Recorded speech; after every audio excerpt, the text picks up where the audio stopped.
অসংখ্য অগণিত শুকরিয়া। রব্বে করিম আমাদেরকে অত্যন্ত দয়া করে মায়া করে পবিত্র জুমার দিন জুমার নামাজ আদায় করবার জন্যে, নামাজ পূর্ববর্তী খুতবা বয়ান শুনবার জন্যে, তারপরে সে বসবার সুযোগ করে দিয়েছেন। অন্তরস্থল থেকে বলি আলহামদুলিল্লাহ। মোহতারাম হাজরিন, ইসলামে বিবাহ পদ্ধতি নিয়ে আলোচনা চলছে। সর্বশেষ যে আলোচনাটা হয়েছিল পাত্রী নির্বাচন, পাত্র পাত্রী নির্বাচন করবার ক্ষেত্রে একজন মুমিন মুসলিম হিসেবে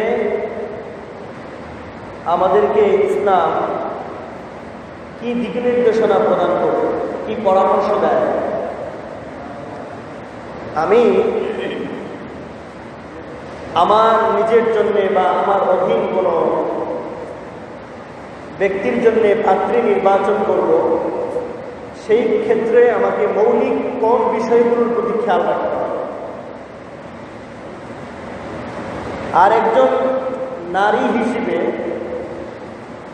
বা কোনো পরিবার তাদের মেয়েদের জন্যে, তাদের পাত্রীর জন্যে কেমন পাত্র নির্বাচন করবে, সেই জন্যেও ইসলাম অত্যন্ত গঠনমূলক, অত্যন্ত যুগান্তকারী, ফলপ্রসূ, কার্যকরী কিছু পরামর্শ দিচ্ছে।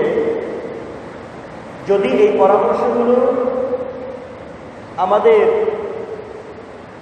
বৈবাহিক সম্পর্কগুলো স্থাপন করবার ক্ষেত্রে, অর্থাৎ পাত্রপাত্রী নির্বাচন করবার ক্ষেত্রে এই পরামর্শগুলোকে গ্রহণ করে থাকি, তাহলে আমাদের সমাজে, আমাদের পরিবারের প্রত্যেকটি দম্পতি সুখী হবে।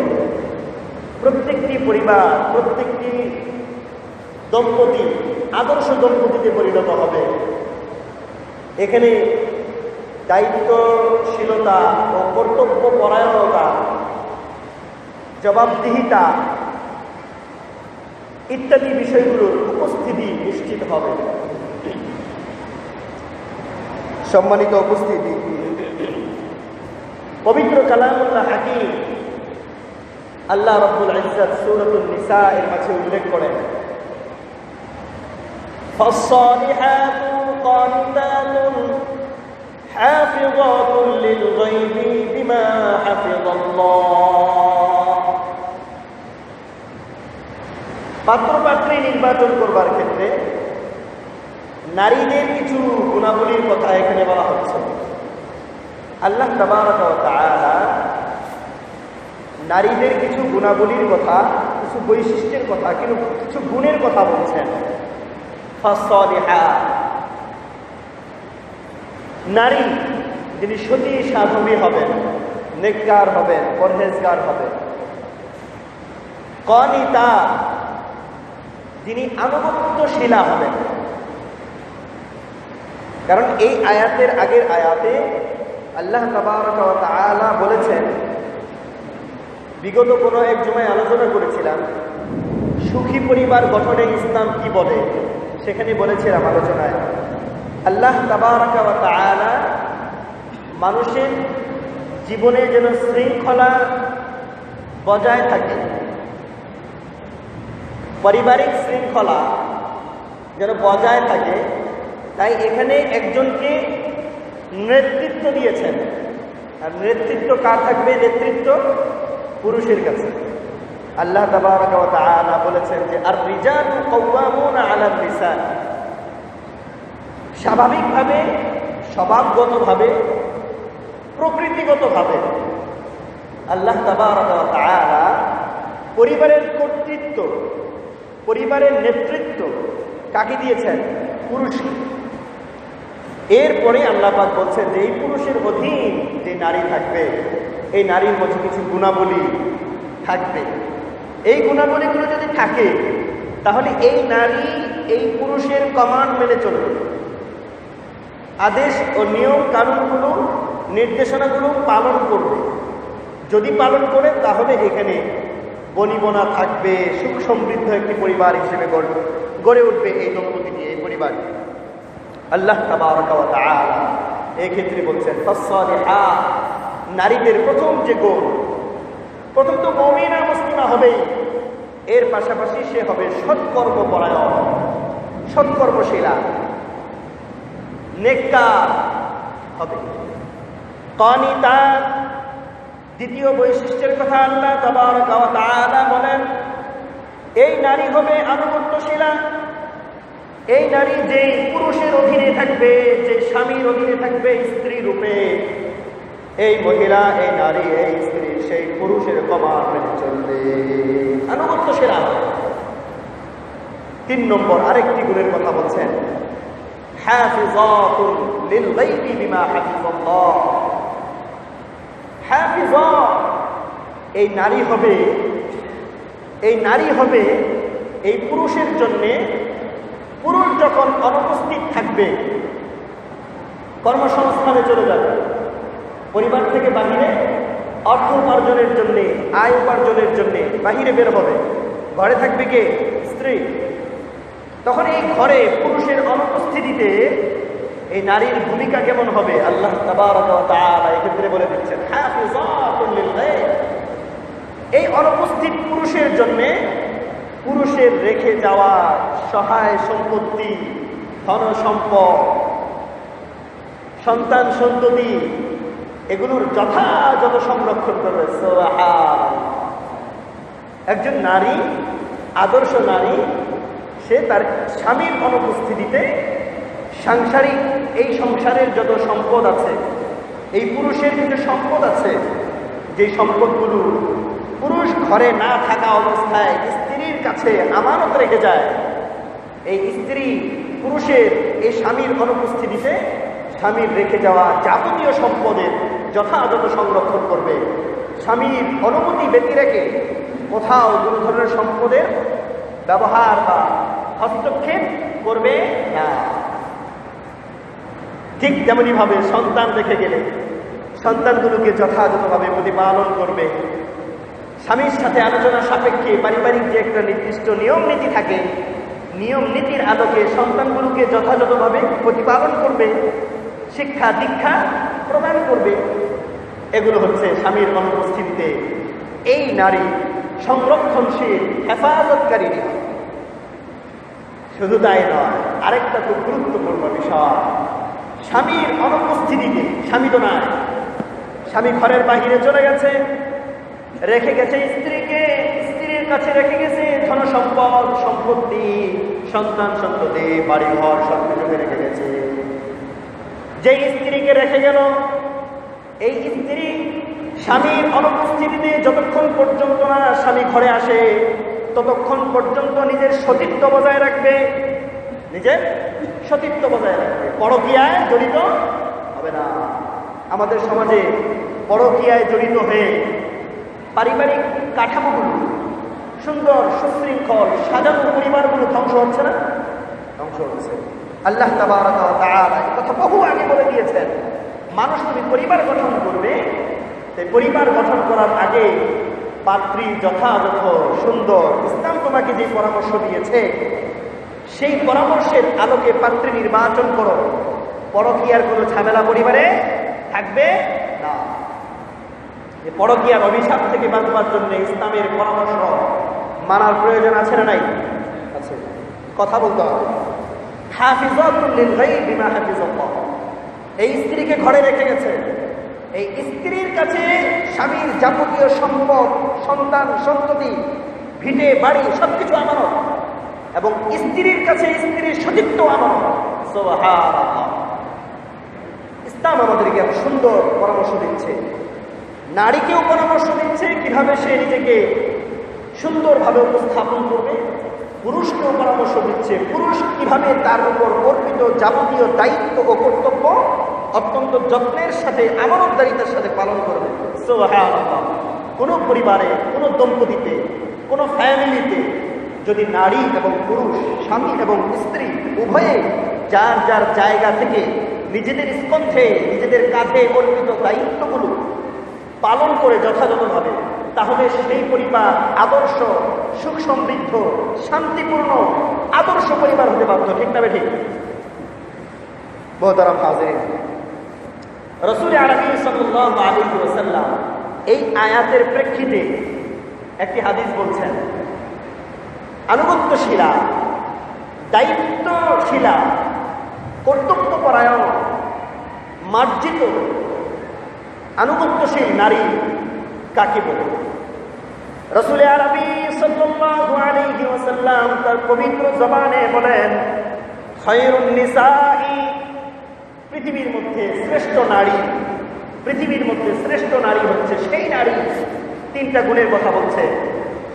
ইদা নাযারতা ইলাইহা সাররাতকা, তুমি স্বামী হিসেবে যখন স্ত্রীর দিকে তাকাবে, স্ত্রীর দিকে যখন দৃষ্টি নিবদ্ধ করবে, তাকাবে, নজর দিবে, তখন স্ত্রী তোমাকে তোমার আনন্দ এবং ফুর্তি যোগায়। সুবহানাল্লাহ।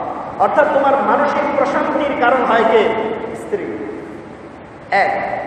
দুই নম্বর, ওয়া ইদা আমারতাহা আতাআতকা, তুমি স্বামী হিসেবে তোমার অধীন স্ত্রীকে যখন তুমি কোনো আদেশ করবে, যখন কোনো সাংসারিক প্রয়োজনের ব্যাপারে নির্দেশ দিবে, যখন তুমি স্বামী হিসেবে ফ্যামিলির উন্নয়নের জন্য কোনো পরামর্শ দিবে, নির্দেশ করবে, অর্ডার করবে, তখন সেই স্ত্রী কোনো ধরনের আপত্তি অজুহাত দাঁড় করাবে না।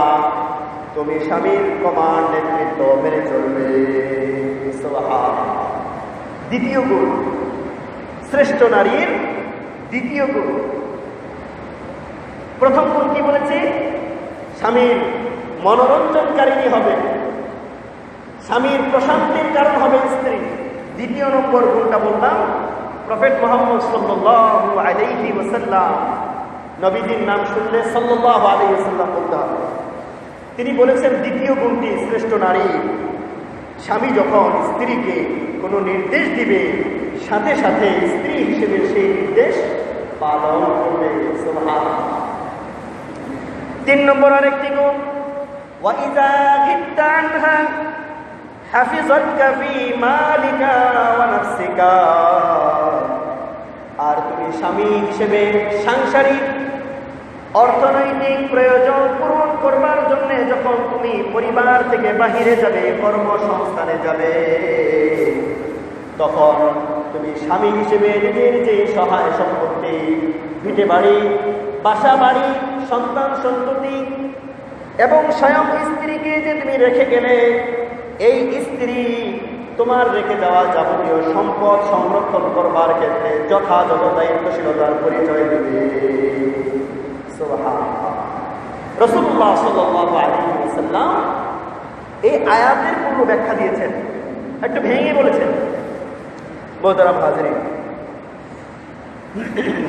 রাসূলুল্লাহ সাল্লাল্লাহু আলাইহি ওয়াসাল্লাম পাত্রী নির্বাচন করবার ক্ষেত্রে কিছু মূলনীতির কথা বলছেন। এই মূলনীতিগুলোর কথা বললাম। রাসূলুল্লাহ সাল্লাল্লাহু আলাইহি ওয়াসাল্লাম আরেকটি মূলনীতি বলছেন, তাযাওয়াজুল ওয়াদুদা আল ওয়াদুদ। ও মুমিন, আমার উম্মত হিসেবে তুমি যখন বৈবাহিক বন্ধনে আবদ্ধ হতে যাবে, তখন তুমি পাত্রী নির্বাচন করবার ক্ষেত্রে ওই সমস্ত পাত্রীগুলোকে নির্বাচন করো যেই পাত্রী, যেই বংশের মেয়েরা অতি ভক্ত হয়, স্বামী ভক্ত হয়। সুবহানাল্লাহ। স্বামী ভক্ত হয়। কথাগুলো অত্যন্ত গুরুত্বপূর্ণ। নিজেদের ব্যাপারে, নিজেদের অধীন যাদেরকে আমাদের ভবিষ্যতে বিবাহ করাতে হবে, তাদের ক্ষেত্রেও পরামর্শগুলো খুবই গুরুত্বপূর্ণ। স্বামী ভক্ত হয়, স্বামী ভক্ত হয়, এরকম মেয়ে দেখে মেয়ে নির্বাচন করতে হবে বিবাহের জন্য। আল ওয়ালুদ, দ্বিতীয় আরেকটি গুণ, যেই বংশের নারীরা অধিক সন্তান প্রসবকারিণী হয়, অধিক সন্তান প্রসবকারিণী হয়, এমন গরিব পরিবারের, এমন বংশের মেয়ে দেখে বিবাহ করো। কেন? রাসূলুল্লাহ সাল্লাল্লাহু আলাইহি ওয়াসাল্লাম বলেছেন, ফাইন্নী মুকাথিরুন বিকুমুল উমাম, কাল কিয়ামতের কঠিন মুহূর্তে যখন আমি নবী মুহাম্মদ আরবি আল্লাহ তাবারক ওয়া তাআলার সামনে আমার উম্মতকে নিয়ে হাজির হব, তখন অন্যান্য নবীরাও তাদের উম্মতদেরকে নিয়ে সেখানে হাসরের ময়দানে উপস্থিত হবে। তাই আমি নবী মুহাম্মদ আরবি সাল্লাল্লাহু আলাইহি ওয়াসাল্লাম কিয়ামতের মাঠে অধিক সংখ্যক উম্মত নিয়ে উপস্থিত হতে চাই। সুবহানাল্লাহ। মোহতারাম হাজিরিন, এর আগে গত জুমায় আলোচনা করেছিলাম সমাজের সাধারণত মানুষ চার কারণে কোনো নারীর প্রতি বা কোনো নারী কোনো পুরুষের প্রতি আকৃষ্ট হয়ে থাকে। 1 নম্বর, রূপ লাবণ্যতা, সৌন্দর্য। 2 নম্বর, বংশমর্যাদা। 3 নম্বর, ধনসম্পদ। 4 নম্বর, ধার্মিকতা। রাসূলুল্লাহ সাল্লাল্লাহু আলাইহি ওয়াসাল্লাম পরামর্শ দিচ্ছেন, তুমি আমার উম্মত হিসেবে 4 নম্বর যে কারণটি, যেই কারণে মানুষ সাধারণত বিবাহ বন্ধনে আবদ্ধ হয়ে থাকে, তার 4 নম্বর কারণ ধার্মিকতা। তুমি আমার উম্মত হিসেবে ধার্মিকতাকে প্রাধান্য দিবে, অর্থাৎ ধার্মিকতাটাকে মূল ঠিক রেখে বাকিগুলোর প্রতি খেয়াল রাখবে। এরকম নয় শুধু তুমি ধনসম্পদের দিকেই তাকালে, দিন ধার্মিকতার কোনো পরোয়া করলে না, এরকমটা যেন না হয়। শুধু সৌন্দর্য দেখলে, ধার্মিকতা দেখলে না, এরকমটা যেন না হয়। শুধু বংশমর্যাদা দেখলে, ধার্মিকতা দেখলে না, এমনটা যেন না হয়। তুমি ধার্মিকতাকে ঠিক রেখে একই সাথে সেখানে ধনসম্পদ আছে কিনা, তাদের পারিবারিক স্ট্যাটাস, সামাজিকভাবে অবস্থান ভালো কিনা, শিক্ষা দীক্ষা আছে কিনা, বংশমর্যাদাটা ভালো কিনা, হ্যাঁ, এবং রূপ লাবণ্যতা, সৌন্দর্যতার কথাটা ঠিক আছে কিনা, এই সমস্ত বিষয়গুলোর প্রতি খেয়াল রাখবে। ধার্মিকতাটাকে মূল কারণ হিসেবে দাঁড় করিয়ে বাকিগুলোর প্রতি খেয়াল রাখবে। তারিবা দিয়াদা, তাহলে আশা করা যায় তোমার পরিবার হবে সুখ সমৃদ্ধ, তোমার পরিবার হবে সুশৃঙ্খল, তোমার পরিবার হবে সমাজের মধ্যে একটি আইডল ফ্যামিলি, একটা আদর্শ আনুগত্যশীল একটা পরিবার এবং অনুসৃত একটি পরিবার। তোমার পরিবার দেখে অন্যান্য পরিবারগুলো শিখবে, জানবে, বুঝবে, পরিবার গঠন করার স্বপ্ন দেখবে। সুবহানাল্লাহ। তাই এতক্ষণ পর্যন্ত যে আলোচনা হয়েছিল সেগুলো হচ্ছে ইসলাম আমাদেরকে পবিত্র কোরআন এবং হাদিসের আলোকে পাত্রী নির্বাচন করবার ক্ষেত্রে কিছু মূল নীতি, যে এই নীতিগুলোর আলোকে আমরা পাত্রী নির্বাচন করব। এই ক্ষেত্রে কি আছে? দিন ধার্মিকতা, নেককার পরহেজগারিতা, ক্ষুধাভীরতা, দায়িত্বশীলতা, কর্তব্যপরায়ণতা, আনুগত্যশীলতা, এবং কোনো নারী, যেই সমস্ত নারীরা তাদের পুরুষদের অনুপস্থিতিতে পুরুষদের যাবতীয় সহায় সম্পদগুলোকে যথাযথ সংরক্ষণ করতে সক্ষম, এরকম নারী। আল্লাহ তাবারক ওয়া তাআলা আমাদেরকে এই মূল নীতিগুলোর আলোকে পাত্রী নির্বাচন করার তৌফিক দান করেন বলে আমিন। মোহতারাম হাজিরিন, পাত্রী তো নির্বাচন করবে এই মূলনীতিগুলোর আলোকে। এখন পাত্রীকে চূড়ান্তভাবে নির্বাচন করতে হবে না। দূর থেকে দেখলেন, খবর নিলেন, আত্মীয় স্বজন এদিক ওদিক থেকে, আশপাশ থেকে, পরিবেশ, প্রতিবেশী, আত্মীয় স্বজন, কাছের পরিচিত জন, তাদের মাধ্যমে আপনি খবর নিলেন। পাত্রী দেখতে হবে না? পাত্রী দেখাটার পদ্ধতি কি? যেই ছেলেকে বিবাহ করাবেন, সেই ছেলে বা যেই মেয়েকে বিবাহ দেয়া হবে, সেই মেয়ে এই পাত্র পাত্রী কিভাবে দেখি হবে, দেখার সিস্টেমটা কি, আমরা কিভাবে দেখি আর ইসলাম কিভাবে দেখতে বলে, এটা জানার প্রয়োজন আছে না নাই? মুগীরা ইবনে শুবা রাদিয়াল্লাহু তাআলা আনহু একজন প্রসিদ্ধ সাহাবী, তিনি বিবাহ করার ইচ্ছা পোষণ করলেন, বিষয়টি রাসূলুল্লাহ সাল্লাল্লাহু আলাইহি ওয়াসাল্লাম জানলেন। দেখেন রাসূলুল্লাহ সাল্লাল্লাহু আলাইহি ওয়াসাল্লাম তার সাহাবা কেরামদেরকে কিভাবে পরামর্শ দিচ্ছেন, বিবাহের ক্ষেত্রে ভূমিকা কিভাবে রাখবে। রাসূলুল্লাহ সাল্লাল্লাহু আলাইহি ওয়াসাল্লাম বিষয়টি জেনে তাকে ডেকে পাঠালেন। তারপর বললেন, তুমি কি বিবাহ করার মন স্থির করেছ?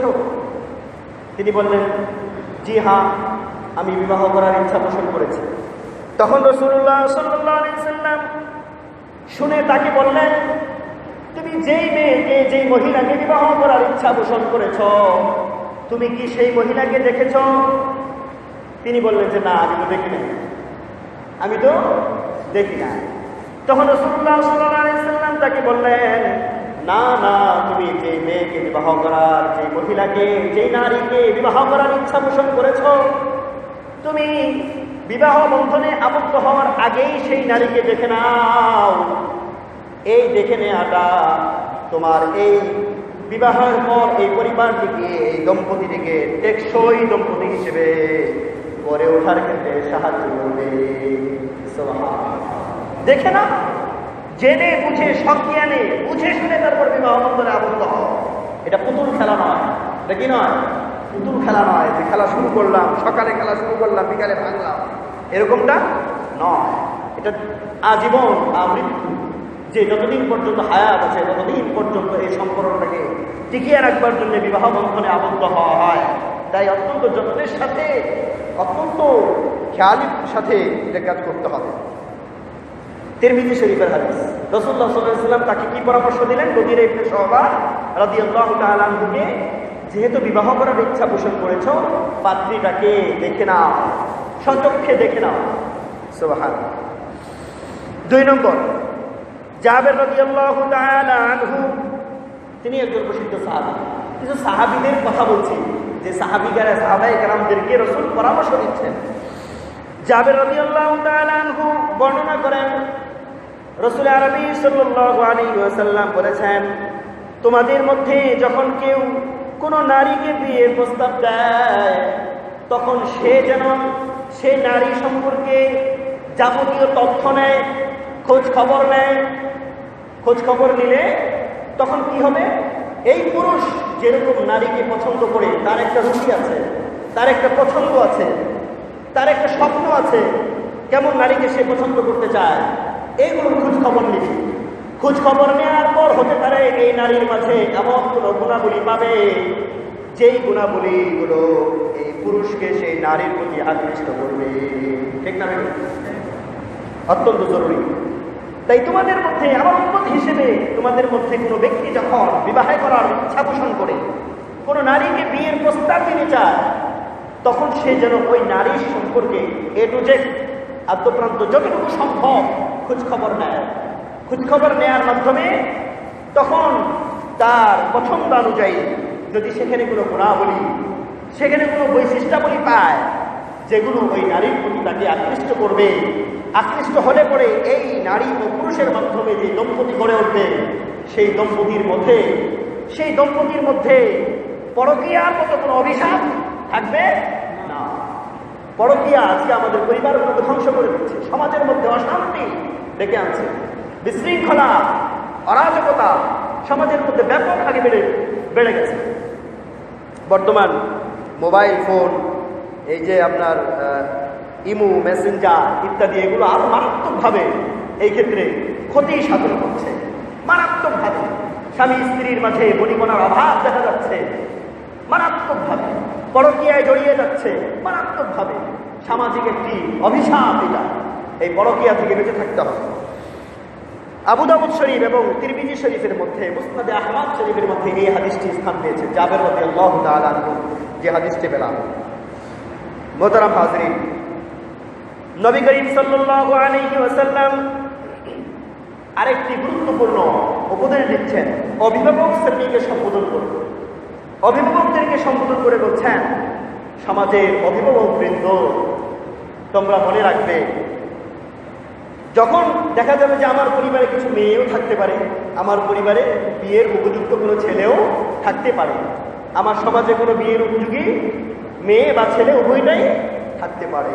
অভিভাবক শ্রেণীকে সম্বোধন করে অত্যন্ত সুন্দর কথা রাসূলুল্লাহ সাল্লাল্লাহু আলাইহি ওয়াসাল্লাম বলছেন, অভিভাবকবৃন্দ, ছেলে মেয়ে নির্বিশেষে যার ধার্মিকতা ও চারিত্রিকতা নিয়ে তোমাদের সন্তুষ্টি প্রকাশ পায়, মানে কোনো ছেলে বা কোনো মেয়ের ধার্মিকতা নিয়ে তোমরা সন্তুষ্ট এবং তার চারিত্রিক গুণাবলী নিয়েও তোমরা সন্তুষ্ট না, চরিত্রগত দিক থেকে ছেলেটা বা মেয়েটা ভালো, ধার্মিকতার দিক থেকেও ছেলেটা মেয়েটা ভালো, তাহলে এই ক্ষেত্রে অভিভাবকবৃন্দ বিলম্ব করবেন না, বিলম্ব করবেন না।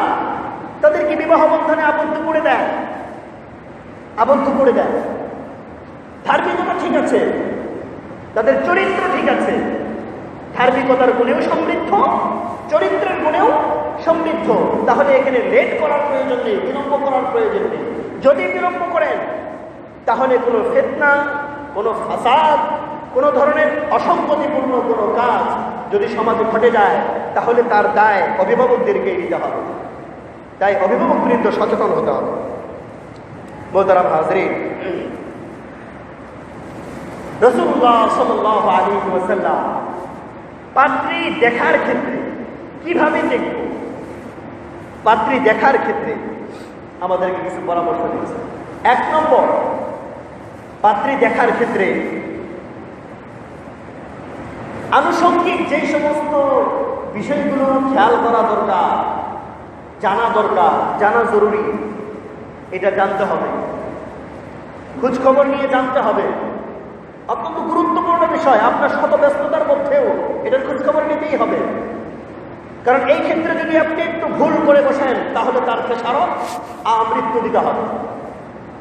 আর যদি অত্যন্ত যত্নের সাথে খেয়াল করে ইসলামের এই পরামর্শগুলোকে মেনে ব্যস্ততার সময় থাকলেও, শত ব্যস্ততা থাকলেও সময় বের করে এই ক্ষেত্রে অত্যন্ত সচেতনতার পরিচয় দেবেন, তাহলে এর ফল মৃত্যু আপনিই ভোগ করবেন। ঠিক না বেঠিক? মোহতারাম হাজরিন, প্রথম যে কাজ এই ছেলে এবং মেয়ের ব্যাপারে আনুষঙ্গিক যত বিষয়গুলো জানার প্রয়োজন সেগুলোকে জানতে হবে। এরপর দ্বিতীয় স্টেপ, সেকেন্ড স্টেপ কি? সেকেন্ড স্টেপ হচ্ছে পুরুষের ব্যাপারে বলছি। আমি আমার ছেলের জন্য বা আমি আমার জন্য কোনো পাত্রী নির্বাচন করবার ক্ষেত্রে কি করব, বাকি মেয়ের বিষয়টা আপনারা বুঝে নেবেন। মাহরাম মহিলাদের মাধ্যমে প্রথমে মেয়েটিকে দেখতে হবে। খেয়াল করবেন, কথাগুলো কিন্তু অত্যন্ত গুরুত্বপূর্ণ। মাহরাম মহিলাদের মাধ্যমে আমার পরিবারের মধ্যে আমি ছেলে হিসেবে আমার কিছু মাহরাম মহিলা আছে, যেই মহিলাদের সাথে আমার দেখা সাক্ষাৎ ইসলাম বৈধ করেছে, যাদের সাথে কোনো পর্দার বিধান নেই। আমার মা, আমার খালা, আমার নানি, আমার দাদি, আমার আপন বোন, এই সমস্ত যে নারীরা আছেন মাহরাম মহিলা, যে সমস্ত মহিলাদের সাথে পর্দার বিধান নেই, পর্দা করতে হয় না, পুরুষ এরকম মাহরাম মহিলাদের মাধ্যমে যেই মেয়ের সন্তান আসছে সেই মেয়েকে দেখাবে, সেই মেয়েকে দেখবে। পুরুষ মেয়েদেরকে বলবে যে আমি এরকম এরকম পছন্দের, এমন এমন গঠনের মেয়ে পছন্দ করি, আপনারা দেখে আসেন এটা মিলে কিনা। প্রথমেই পুরুষ গিয়ে দেখবে না। কথাগুলো বুঝবেন, আমাদের সমাজে এই ভুল কথা আছে।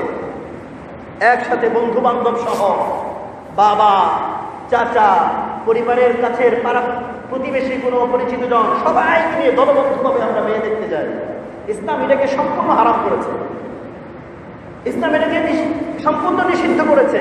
কারণ যেই মেয়েটাকে আপনি দেখতে যাচ্ছেন, একই সাথে বাবা যাচ্ছে, ছেলে যাচ্ছে, ছেলের জন্য পাত্রী নির্বাচন করতে যাচ্ছি, এই মেয়েটাকে আমি বাবা হিসেবেও বিয়ে করা বৈধ হয় এই মুহূর্তে।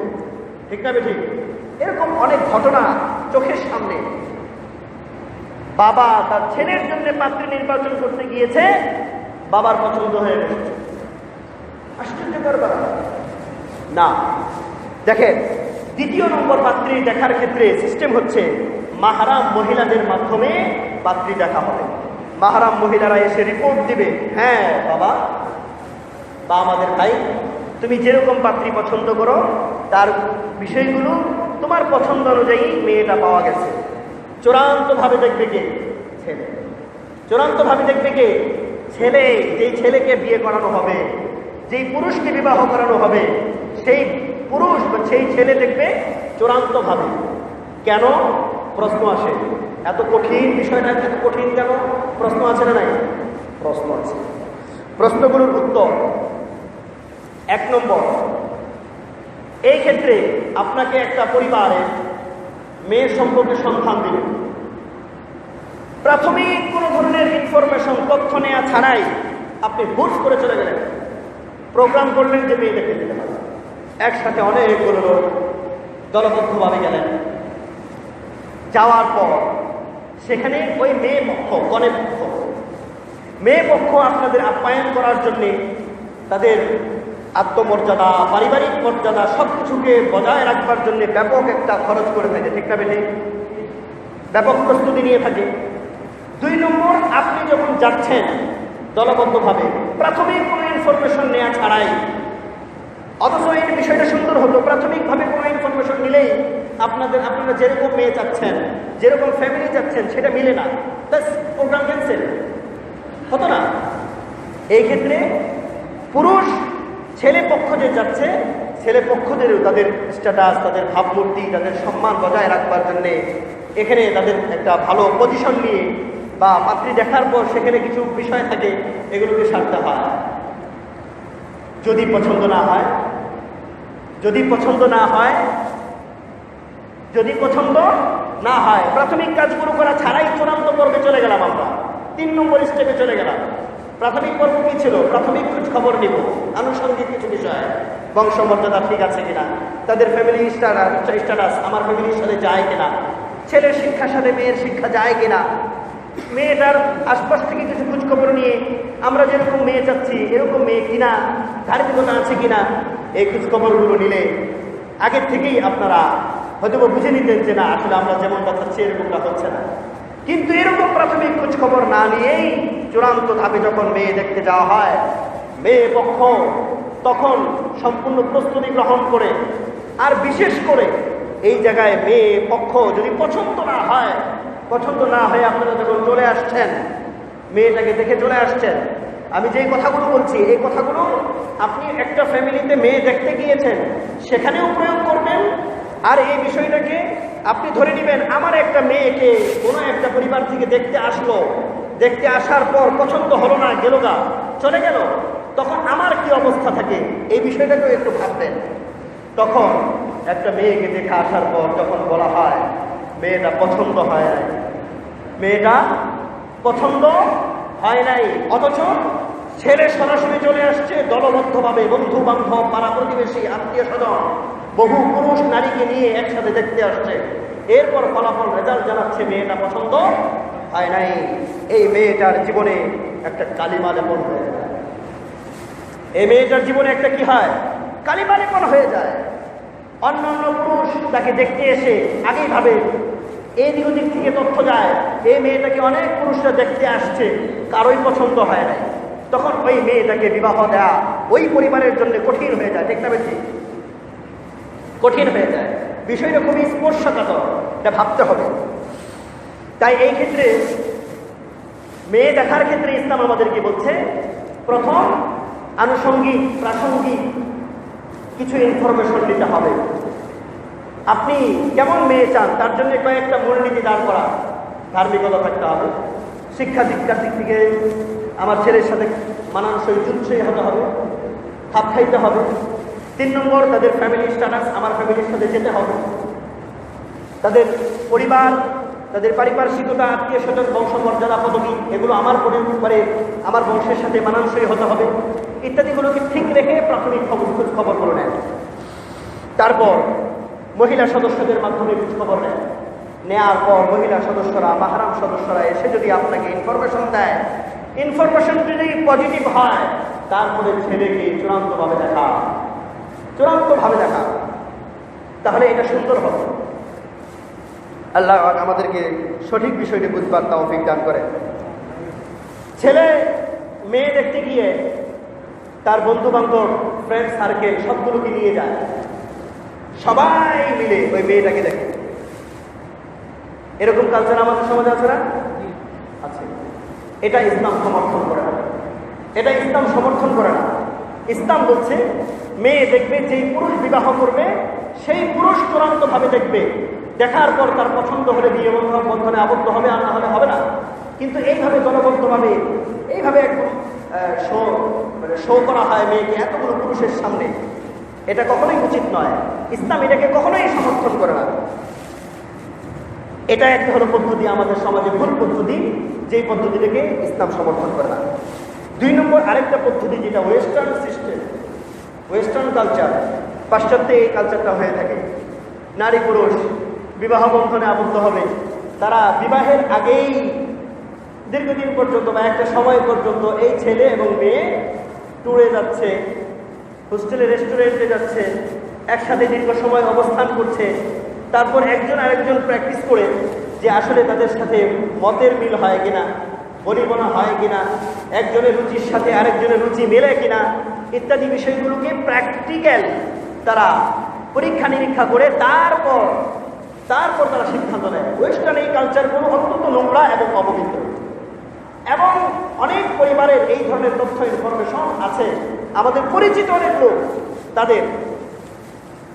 তাদের এই ছেলে মেয়ের সম্পর্কের মধ্যে বিবাহ কিন্তু হয় নাই, সন্তান সন্ততি হয়ে গেছে 3 থেকে 4 জন।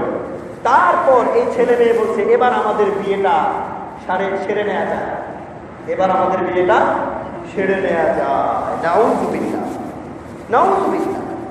বিবাহ বন্ধন ছাড়াই এইভাবে তারা একসাথে সহযাপন করেছে। এরপর সন্তান সন্ততি হয়ে গেছে, দীর্ঘ সময় পর তারা বলছে এবার আমাদের বিয়েটা সেরে নেওয়া যায়। এটা ওয়েস্টার্ন কালচার, এটা অত্যন্ত নোংরা, অপবিত্র, অসামাজিক। এটা একটা কালচার, এটাকে পরিহার করতে হবে। আর 2 নম্বর, আমাদের সমাজে যেটা বললাম, একসাথে আমরা বাবা ছেলে ভাই বোন একসাথে অনেক নারী পুরুষ মিলে মেয়েকে প্রাথমিকভাবেই চলে যাই, চূড়ান্ত স্টেপে চলে যাই, এটাও ঠিক না। প্রথমে আনুষঙ্গিক খোঁজ খবর নিব, যদি আমার 80% পছন্দ হয় তারপর আমি আমার মাহরাম মহিলাদের মাধ্যমে এই মেয়ের সম্পর্কে খোঁজ খবর নিব। আমার রুচির কথা আমি আমার মহিলাদেরকে বলবো, দেখেন আমার রুচির সাথে এই মেয়েটা পছন্দ হয় কিনা। যদি হয় তারা রিপোর্ট যারা পজিটিভ দিলে আমি ছেলে হিসেবে চূড়ান্তভাবে দেখে নিব। আমি ছেলে হিসেবে আমার কথা বলি, আমি আমার যে বাস্তব কথা, আমি শুধু একটা মেয়েকেই দেখেছি এবং ওই একটা মেয়েকেই বিবাহ করেছি, আলহামদুলিল্লাহ। অনেকগুলো পরিবারের সাথে আমার বিয়ের ব্যাপারে কথা ছিল, কিন্তু দূর থেকে আমি আনুষঙ্গিক খোঁজখবর নিয়ে যখন কথার সাথে কথা মিলে নাই, আনুষঙ্গিক কিছু মূলনীতির আলোকে চলে নাই, আমি সেখানে যাই, মেয়েই দেখতে যাই। আমার পরিবারকে তো পাঠাবো দূরের কথা, প্রাথমিকভাবেই খোঁজখবর নেওয়া হয়। আমি যেখানে বিবাহ করেছি প্রাথমিকভাবে খোঁজখবর নিয়েছি, সার্বিক সঙ্গে দীর্ঘ সময় নিয়ে খোঁজখবর নিয়ে তারপর আমার মহিলা মা বোন, আমার ফুফু, আমার খালা, তাদেরকে পাঠিয়েছি। পাঠানোর পর তারা পজিটিভ যখন রিপোর্ট দিয়েছে, এরপর আমি ছেলে হিসেবে বলেছি চূড়ান্তভাবে দেখতে যাওয়া যায়। আমার মসজিদের কর্তৃপক্ষ সহ আপনারা যারা কিছুটা জানেন তারা সবাই জানেন, আমি কিন্তু ছুটি নিয়ে হুড় করে যাই, আমি দূর থেকে খোঁজখবর নিয়েছি। ইসলাম আমাদেরকে কোনো মেয়ের জীবনে যেন কালিমা লেপন না হয়, কোনো পরিবারের জন্য যেন তাদের মেয়েকে বিবাহ দিতে বিড়ম্বনায় করতে না হয়, এইটার প্রতি খেয়াল রাখতে হবে। আজকে আপনার মেয়েকে, আমার বোনকে একটা ছেলে দেখতে আসলো, প্রাথমিকভাবেই কোনো খোঁজখবর না নিয়ে দেখে হুড় করে তারা চলে গেল এবং বললো যে আমাদের পছন্দ হয় না। আমার মেয়েটা, আমার বোনটা মারাত্মকভাবে অপমানিত বোধ করে, সে লজ্জাবোধ করে, সে অপমানিত হয়, সে সমাজের মানুষের সাথে চেহারা দেখাতে সে বিব্রত বোধ করে। কারণ আমি এমন একটা মেয়ে হইলাম, আল্লাহ আমাকে এমনভাবে সৃষ্টি করলো যে আমি পছন্দ হওয়ার তো কোনো গুণ আমার মাঝে নাই। বিষয়টা অত্যন্ত স্পর্শকাতর। সমাজের সকল মুরব্বী, আমার পিতৃতুল্য, আমার ভ্রাতৃতুল্য উপস্থিত সকল মুসল্লিদের প্রতি বিনীতভাবে অনুরোধ করব, আমরা এই ক্ষেত্রে আমরা ইসলামে যে পরামর্শ দিয়েছে সেটার প্রতি খেয়াল রাখবার চেষ্টা করি। আরেক বাবার মেয়ে যে কথা, আমার মেয়ে সেই কথাই। আরেক বাবার যদি কষ্ট হয় আমার মনেও কষ্ট হবে। এক ভাইয়ের যদি কষ্ট হয় তার বোনকে দেখার পর, আমি বললাম পছন্দ হয় নাই, আমি ভাই হিসেবে আমার বোনকে দেখে যাওয়ার পর যদি বলে পছন্দ হয় নাই, আমার হৃদয়ে রক্তক্ষরণ হবে, আমি অপমানিত বোধ করবো, লজ্জাবোধ করবো। তাই ইসলাম আমাদেরকে সুন্দর সুশৃঙ্খল যে পরিপাটি বিধানগুলো দিয়েছে, পাত্রী নির্বাচন করবার ক্ষেত্রে আমরা এই বিষয়গুলোকে প্রাধান্য দেই, তাহলে আশা করা যায় আল্লাহ পাক আমাদেরকে সঠিক পাত্রীটি বা সঠিক পাত্রটি নির্বাচন করবার তৌফিক দিবেন এবং সর্বোপরি আমাদের পরিবারগুলো সুশৃঙ্খল, মার্জিত, সুখ সমৃদ্ধ, আনুগত্যপরায়ণ, কর্তব্যপরায়ণ পরিবার হিসেবে গঠন হবে। আল্লাহ পাক তৌফিক দান করেন। ওয়া আখিরু দাওয়ানা আলহামদুলিল্লাহি রাব্বিল আলামিন। সম্মানিত উপস্থিতি, অসংখ্য অগণিত শুকরিয়া। রব্বে করিম আমাদেরকে অত্যন্ত দয়া করে, মায়া করে পবিত্র জুমার দিন জুমার নামাজ আদায় করবার জন্যে, নামাজ পূর্ববর্তী খুতবা বয়ান শুনবার জন্যে, তারপরে সে বসবার সুযোগ করে দিয়েছেন। অন্তরস্থল থেকে বলি আলহামদুলিল্লাহ।